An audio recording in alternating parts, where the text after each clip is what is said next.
Le plus grand marché mondial d'échange de carbone fonctionne depuis un an. Selon la Bourse de l'environnement et de l'énergie de Shanghai, le volume des transactions sur le marché de quotas d'émissions de carbone a atteint plus de 190 millions de tonnes à la mi-juin de cette année.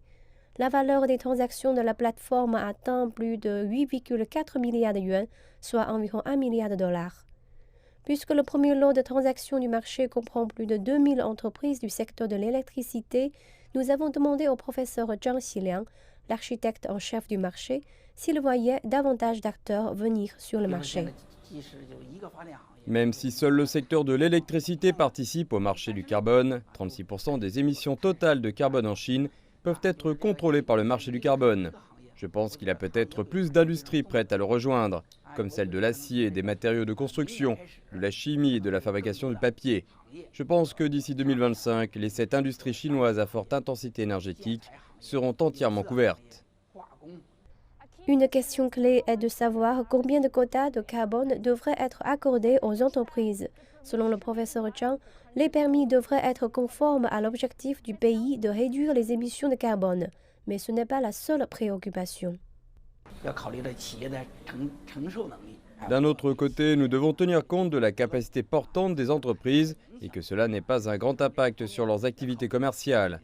Par conséquent, la mise en place de permis carbone doit non seulement répondre aux objectifs de réduction des émissions de carbone, mais également tenir compte de la situation réelle des entreprises afin de ne pas avoir un impact excessif sur l'économie.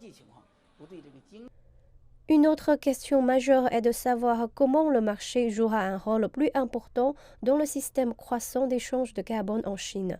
Le prix du carbone dans le pays se situe actuellement entre 50 et 60 yuans, soit 7 à 8 dollars, bien inférieur à plus de 90 € la tonne dans l'UE.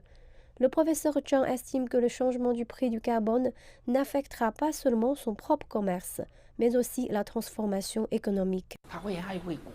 En outre, le prix du carbone encouragera l'investissement et la recherche et le développement de technologies à faible émission de carbone et à zéro carbone, ce qui aura un impact important sur le progrès technologique.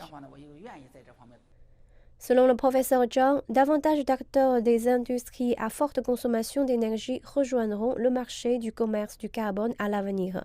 Et il sera intéressant de voir comment il deviendra plus mature et orienté vers le marché à partir de maintenant.